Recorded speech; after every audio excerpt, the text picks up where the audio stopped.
quais seriam os paradigmas, quer dizer, os grandes fundamentos, os postulados, enfim, aquelas ideias centrais sobre as quais se apoiaria essa nova civilização. Não é um tema muito fácil, realmente não é fácil. Existe uma perspectiva muito, assim, como que eu falo, especulativa.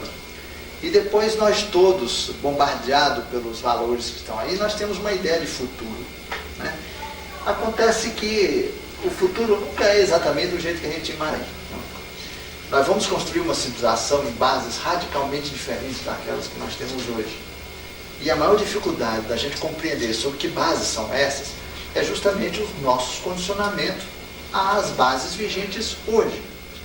Nossa estrutura de crença, de percepção, de entendimento, ela é baseada numa visão de mundo. E é muito difícil a gente imaginar, sair dessa visão e imaginar uma outra visão de mundo. É uma coisa complicada. Como é que nós poderíamos realmente investigar dentro da gente e nos sinais que a gente vê no mundo esses novos fundamentos? Como encontrar isso? Existiria alguma maneira de nós, sem deixarmos influenciar pelo momento que a gente vive, pelo modelo de civilização que a gente atravessa, para a gente começar a ver o que vem por aí? Bom, eu, à parte, faria inicialmente a seguinte consideração. Existem muitas civilizações no espaço, uma infinidade de civilizações. Certamente muitas delas passaram por situações que nós estamos passando.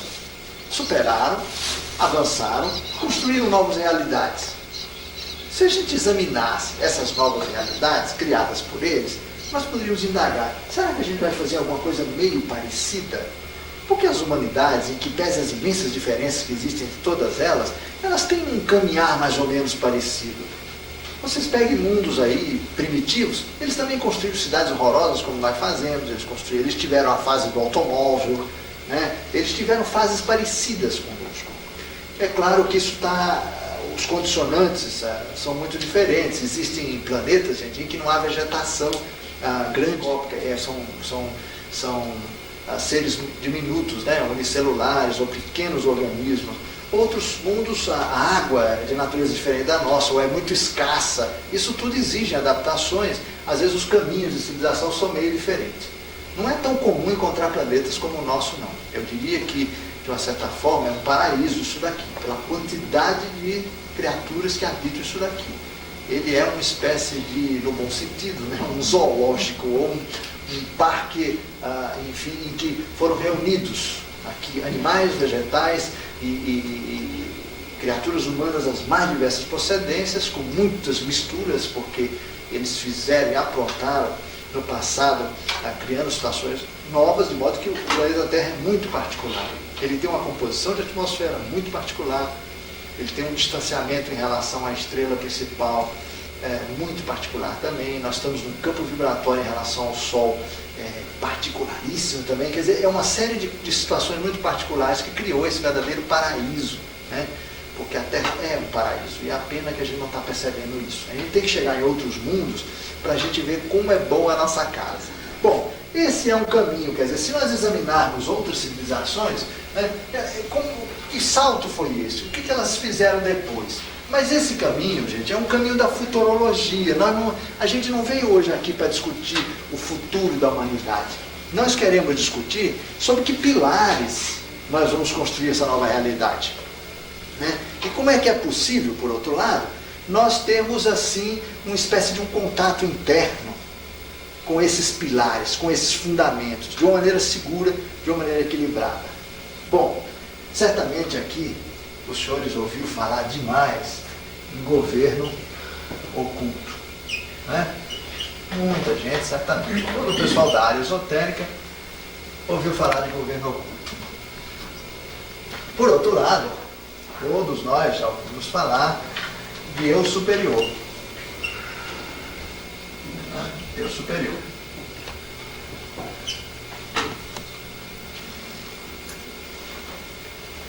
E vamos colocar aqui também personalidade.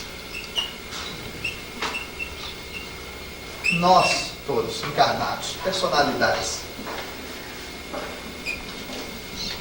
Esse governo oculto aqui Como existe uma dificuldade de conexão direta entre essas duas realidades, existe aqui esse obstáculo, existe uma dificuldade de conexão interna da nossa personalidade com a nossa divina presença, entra isso aqui para permitir uma superação de parte dos problemas decorrentes dessa incomunicabilidade. Porque esse governo oculto aqui, ele é formado, além de inteligências de fora do sistema, ele é formado por nós mesmos, porque nós, nesse nível, fazemos parte desse governo. Isso aqui foi o começo de uma palestra que eu dei para os maçons na sede da maçonaria no Rio de Janeiro sobre sociedades esotéricas. E é muito delicado isso aqui que a gente está colocando. Nós, verdadeiramente, e portanto nós indiretamente, quer dizer, nossas personalidades, nós tanto somos o sujeito de um trabalho enorme, como nós somos também o objeto dele. Mas, ao mesmo tempo que nos beneficiamos desse processo todo, nós mesmos estamos decidindo as coisas a nosso ou contra a gente. Essa ideia de que existe um governo lá e nós aqui, não é bem assim. É a mesma ideia de que a fraternidade branca são 7 sujeitos isolados numa mesa despachando processo. E não tem nada a ver. Fraternidade branca é uma estrutura que chega até no nível dos indivíduos. A cúpula, sim, é uma coisa. Nós podemos falar da Irmandade dos 7 raios, enfim, dos níveis dos mestres. Mas depois dos mestres tem o discípulo, depois tem os discípulos do discípulo, até chegar a gente, a grande população da Terra. E o que é mais notável, há muita gente que está aqui, que tem vida comum e que exerce funções interessantíssimas e muito elaboradas em nível de governo oculto. Portanto, a existência dessa estrutura paralela que coordena todo o processo terrestre é devido ao fato de que nós não temos um contato profundo, nós aqui na Terra, com a nossa dimensão superior. Porque essa dimensão superior aqui, ela é conectada diretamente, vamos representar assim, à una consciência, à totalidade, de onde fazem parte também os seres que nos governam, que nos ajudam, que nos orientam. Quer dizer, o canal comum de contato entre todos os que estão lá no alto, o eu superior de cada personalidade, é a una consciência. É a una consciência. A totalidade.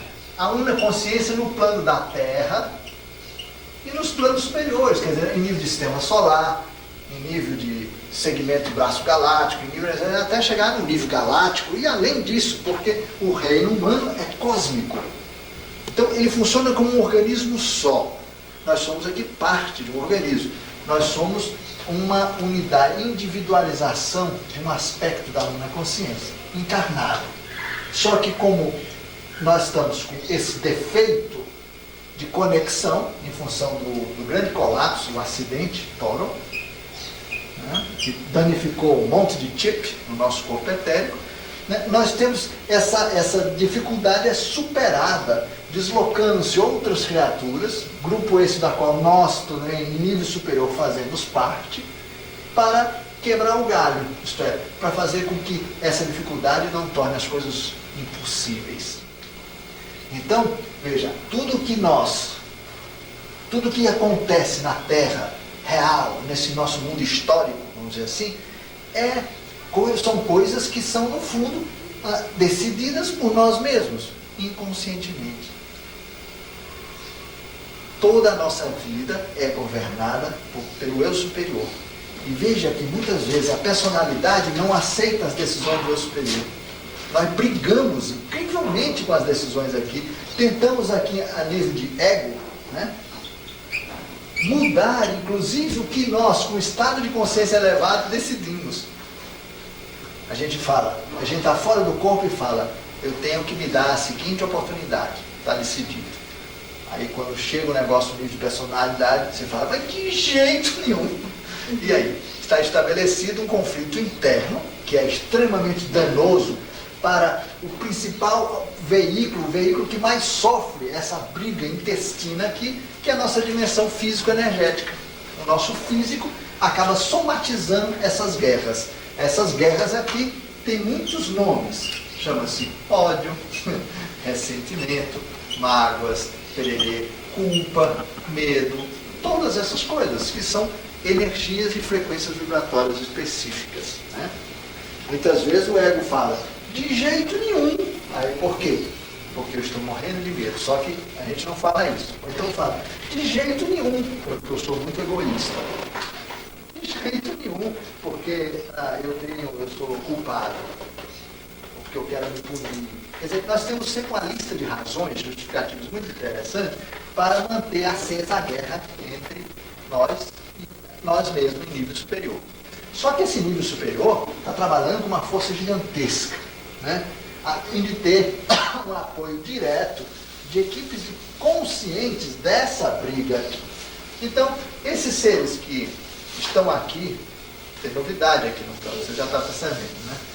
Essas criaturas que estão participando dessa aula aqui, uns ouvem, outros ajudam. Tem aqueles que, inclusive, discutem entre eles lá, que falam, não é por aí, é por ali, não. E eu que sobra para mim, né? Mas eu tenho a minha autonomia no processo. Agora, eles orientam de tal maneira que se cumpra uma finalidade definida aqui. Uma finalidade que não só eu, mas vocês todos, durante o sono, ajudaram a me definir aqui. A palestra que vai ser dada é uma palestra que foi discutida antes com vocês mesmos. Porque ela quer tocar a personalidade que briga com as decisões daqui. Ou seja, vocês já têm o conhecimento, apenas não deixam eles vir, né? Essa, na verdade, é a questão. Bom, esse modelo aqui, que ele teve um começo na história da humanidade, ele não foi sempre assim. Não tínhamos governo oculto. Antes do acidente, as pessoas eram intimamente conectadas. Serenou a mente concreta, coisa que nós sabíamos fazer, que hoje chama meditação e a gente não consegue fazer de legal, nós ocidentais, né? Essa relação era estreita e profunda. Nós nos guiávamos por essa conexão interna, serenávamos a mente, conversávamos com a nossa intimidade, nós tínhamos uma relação tão apurada que nós não tínhamos estruturas de governo como nós temos hoje no mundo. O mundo avançava de uma maneira diferente. As pessoas sabiam, sentiam o que fazer, como fazer, com quem fazer, quando fazer, aonde fazer, e o coletivo se beneficiava dessa sintonia. Depois, nós ficamos pessoas que não sabemos o que fazer, nem aonde, nem como, nem porquê. Aí tem que vir alguém para ficar buzinando no ouvido da personalidade, usando todo tipo de recurso para que essas personalidades consigam fazer. E nem mantendo estruturas de governo, de controle, de orientação, etc., a gente consegue acertar. O mundo de hoje e os fundamentos dele é resultado desse imenso conflito, que só o mundo não é pior porque existe essa estrutura que nos ajuda.